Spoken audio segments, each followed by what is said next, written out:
A nossa vida não é fácil. Nós já temos vários problemas com que lidar, várias situações para resolver, várias frustrações, várias coisas que a gente queria que fosse de um jeito e não é desse jeito.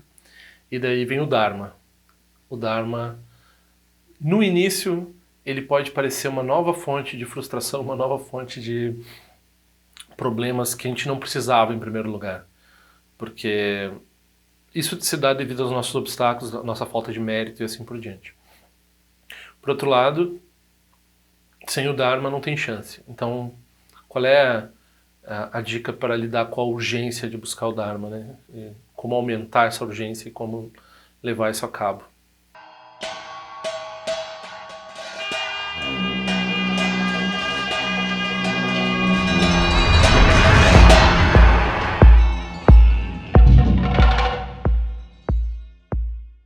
Então, a nossa reflexão sobre a impermanência ela nos leva a entender que não só a nossa vida é muito curta, mas a nossa mente é muito volátil. Então, nós queremos isso, logo queremos aquilo, mudamos de ideia bem rápido. Então, o Dharma ele nos leva a examinar essa condição impermanente, juntamente com o entendimento da preciosidade do próprio Dharma, ou seja, entender que esses ensinamentos eles não são comuns, eles são raros, eles não são semelhantes ao que mais tem por aí. Então, a gente entender essa diferença, entender essa profundidade, entender essa raridade, a gente começa a gerar uma certa urgência, porque a gente sabe que não só a gente pode morrer a qualquer momento e não conseguir consumar nada do Dharma e as nossas vidas seguintes não são garantidas, quanto a gente pode mudar de ideia muito rápido. Então agora a gente está achando o Dharma muito interessante, daqui a pouco a gente já não está mais achando o Dharma interessante. Flutua muito. Então como fazer para evitar essa flutuação no nosso interesse pelo Dharma e como para fazer para garantir que nós não desperdicemos essa oportunidade incomum que foi ouvir falar dos ensinamentos do Buda e ouvir falar dessa existência dessas práticas e talvez chegar a aspirar ir na direção dessas práticas e de fazer elas e de tentar consumar alguma coisa e assim por diante. Bom, aqui a gente tem algumas considerações a fazer do pensamento usual, né? Eu lembro de um professor meu na filosofia falando, vocês não precisam se preocupar com perder tempo com filosofia ou com não perder tempo com filosofia e tal, porque vocês têm várias vidas pela frente, então se vocês estão gastando tempo com isso ou com aquilo agora, por exemplo, eu disse que a filosofia não era algo que me interessava, né? Daí ele falou assim, não, eu tenho só essa vida. E se eu tenho só essa vida, eu não vou desperdiçar com o que não me interessa, que é no caso a filosofia, né? Então você aí que tá, né, que tem várias vidas, aí você pode ficar perdendo tempo. Mas não é nada assim. Embora eu estivesse estudando filosofia por um motivo inverso, quero entender como as mentes se perdem, como as mentes se complicam, como elas perdem a possibilidade de praticar o Dharma e assim por diante, através dessas muitas ideias ao longo da história que surgiram e que impedem as pessoas de se focar no que realmente importa. Então, a ideia dele era totalmente absurda, porque no Dharma nós não sabemos como vão ser as nossas condições no segundo seguinte, na próxima respiração, quer dizer, na próxima vida. Então pode acontecer muitos problemas e impedir a gente completamente de efetuar qualquer prática do Dharma como a gente gostaria, né? Então normalmente a gente pensa assim, agora tem essa oportunidade de fazer esse retiro, mas não preciso fazer agora, eu faço o ano que vem. Ou eu posso fazer um dia, eu vou fazer prática formal todo dia, mas não, por enquanto não, ainda minha vida não está ajeitada o suficiente. Quando eu me aposentar, daí eu me dedico ao Dharma. Esse tipo de coisa, o budista que entende o Dharma não pode pensar assim. Isso não é correto pensar assim de forma alguma. A nossa é agora ou a gente não sabe quando vai ser de novo. Porque a gente não sabe quando, noutra vida, a gente vai ter essas condições. A gente pode achar que as nossas condições agora não são muito boas, não são ideais, mas normalmente a gente reza de relativa saúde, a gente reza de relativas, a gente mesmo sendo pobre, relativas possibilidades de viajar, de encontrar professores. A gente reza, a gente tem várias possibilidades que podem não estar presentes. O país permite, o país pode ser horrível, a gente pode todo mundo achar que está tudo muito ruim, mas permite a prática do Dharma.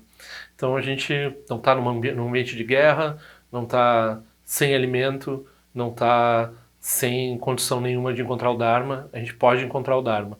A gente tem até esse pseudo-Dharma de internet, pseudo-Dharma de comprar um livro e ler e tal. Isso, em algum sentido, pode nos inspirar a procurar o Dharma de fato, a fazer prática, a fazer retiros, a conhecer professores, a nos engajar na virtude de fazer oferenda de trabalho, de tempo, de toda forma possível para promover as atividades do Dharma. Então, essa é uma das mentalidades que a gente tem, assim, a gente acha que as pessoas comuns, elas acham muitas vezes que já que tem renascimento, então não precisa, pode deixar para a próxima vida as coisas. Não, na próxima vida a gente não sabe como é que vai ser. Tem muitos e muitos seres no reino humano e nos outros reinos que não têm a menor chance, a menor possibilidade de parar para refletir sobre as questões do Dharma, e muito menos de fazer práticas com relação a isso e atingir resultados. Então, se nós temos algum vestígio dessa possibilidade agora, é agora ou não se sabe quando de novo, talvez nunca de novo. Então tem que ser agora. Esse tipo de urgência é invocado no nome do Dharma várias vezes. A outra coisa surge em ambientes budistas modernistas, assim, no qual é enfatizada a perspectiva de que, bom, o budismo tem um botão de autodestruição, o budismo se dissolve a si próprio. Isso é bem verdade, né? O Sutra do Coração, ele vai dizer que, né, a gente reconhece a vacuidade, reconhece o próprio Dharma como, no final, como um obstáculo, né? A reificação do Dharma. Então a gente vai usando o Dharma, usando o Dharma, usando o Dharma. O último obstáculo antes da iluminação é abandonar o próprio Dharma enquanto ensinamento construído, né, enquanto fórmula. Na verdade, a palavra Dharma se aplica à realização e se aplica ao método. Então a gente abandona a noção de a reificação do método e assim por diante. Agora, algumas pessoas acham que exageram a noção de materialismo espiritual e elas começam a falar sobre isso desde o início, elas acabam não construindo um caminho, não construindo o Dharma como apoio, como suporte, e daí isso é muito infeliz, porque o Dharma, como forma construída, ele é muito útil para seres exatamente como nós, que operamos em termos de hábitos e condições ignorantes e assim por diante. Então, para nós, o Dharma que tem estrutura, que tem formalidade, que tem toda a questão institucional presente, toda a questão ritual, toda a questão que as pessoas algumas vezes desprezam, essa parte é o que nós nesse ponto precisamos. Porque, entre outras coisas, uma das coisas que vai estabilizar a nossa participação no Dharma é reificar esses hábitos nessa forma particular do Dharma.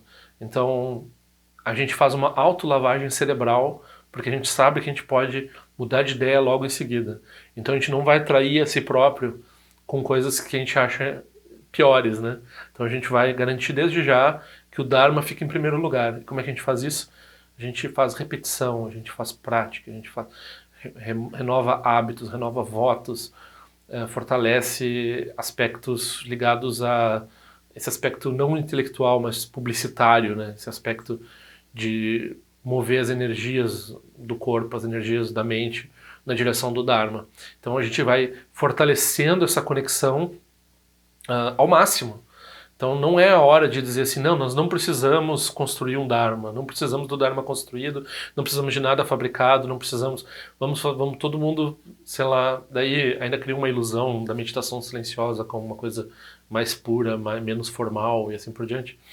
Nada disso, vamos fazer lamparina, vamos fazer circunambulação, vamos visitar lugares sagrados, fazer peregrinação, vamos fazer todas as práticas que reforçam os hábitos com relação ao Dharma.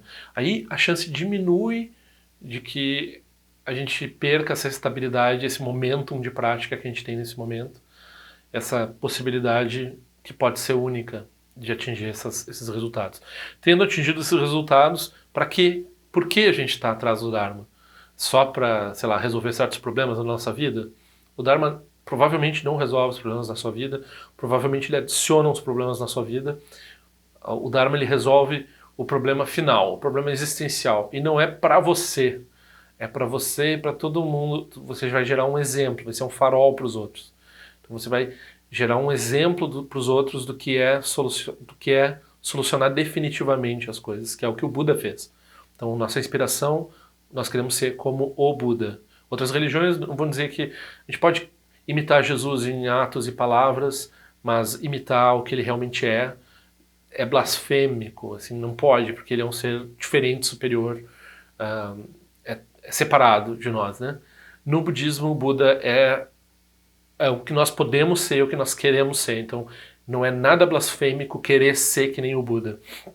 Então, e esse resultado ele produz uma satisfação, produz contentamentos mundanos e produz a satisfação definitiva para si próprio e para os outros. Então, tendo em vista que essa é a recompensa, tendo em vista que nós podemos treinar, temos essa oportunidade de treinar a mente para gerar essa estabilidade na prática até atingir esse resultado, o melhor é não perder essa oportunidade. O melhor é sempre se sentir satisfeito com o grau de prática que se consegue, com o grau de integração com a instituição e do Dharma consigo mesmo, né? Ou seja, de si próprio na comunidade budista, na comunidade em geral, como um exemplo, e de si próprio com o Dharma. Essas três integrações, a integração no mundo e a integração do Dharma em si e a integração do Dharma no mundo, tudo isso é uma não dualidade, né? Então, quando a pessoa está praticando nesses termos, em encontrar o Dharma, em promover o Dharma no mundo, em promover as instituições do Dharma no mundo, em promover as formas peculiares do Dharma no mundo, e tendo em vista com isso a motivação suprema de atingir a iluminação para benefício de todos os seres, então aí a chance é que nós sejamos amparados pelos bodhisattvas, pelos budas, pelos outros praticantes, e a chance é que nós tenhamos uma possibilidade de levar a nossa prática a cabo. De outra forma, a gente tem que estar sempre pensando que não é suficiente, né? É uma armadilha, é um demônio quando a gente está achando que o que a gente faz pelo Dharma é suficiente. Que dirá essas pessoas que acham que é suficiente ler um livro e ver vídeo na internet, né? Então isso é um demônio que está dizendo para elas assim, não, isso é suficiente. Não é suficiente. Basta você ter uma experiência num centro de Dharma para você saber que é outra coisa do que apenas conhecer o budismo como uma coisa que não dialoga com você, né? É uma coisa que você está olhando, você é um voyeur do budismo, você não está participando do Dharma quando você está só lendo e só vendo vídeo, né? Então, é a diferença do dia para a noite.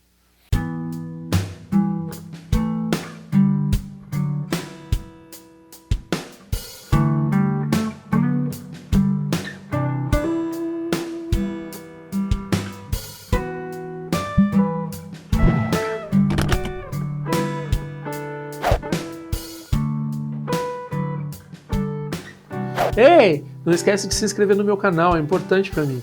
Clica na sinetinha para receber a notificação e se quiser se inscreve no meu boletim informativo de forma que eu ando fazendo, o que eu ando pensando. Também para contribuir de alguma forma com esse canal, esse é o endereço. Eu espero que em breve nós nos vejamos na prática do Dharma. Ao longo de minhas muitas vidas e até este momento, todas as virtudes que tenho alcançado, inclusive o mérito gerado por esta prática e todas as que vier a conseguir, ofereço para o bem-estar dos seres sencientes. Possam a doença, a guerra, a fome e o sofrimento diminuir para todos os seres, enquanto sua sabedoria e compaixão aumentam nesta e em vidas futuras. Possa eu claramente perceber todas as experiências como sendo tão insubstanciais como o tecido do sonho durante a noite e imediatamente despertar para perceber a manifestação de sabedoria pura no surgir de cada fenômeno. Possa eu rapidamente alcançar a iluminação para trabalhar sem cessar pela liberação de todos os seres. Nirawe Korajinga Sumpanda Neoma Lundi Kwene Tirezi Waten Jinja Soiza Pekajar Produtin Joji Om Sochi Jamen Champene Jirasawa Conchatuzi Zetai Bai Mediano Tutu Piamania Jogi Sasunda Tutin Joji Chime Kwene Pema Samba Sasura Jinjese no Pai Garjuan Shujuku Tupeku Kose Destintes Indar Shinju Jigmetu Jutru Panange Wancha Tungandu Pateno Muyengi Kupamalora Sanelun Tutin Leta Tutin Joji Pemeja Sum Pemeri Suji Pemetan Lati Kuzizuan Pemancho de Droma de Soji Noni Bemelun de Joji Penenjo Ene Chimpote Payuri Nebadan de Basi Pechambundan Conseja Senten Joji Kusun Sanje Guru Rinpoche quando condade o Ajimbo Jabarche com seu tutor da poça só deve sotin de lapto so não são beje chuva dançam balão de dropa gelo uma rumba zaguru pema cede hum que loja som de loja alien sa som cha papel do joshua song não guarda midral do sungele show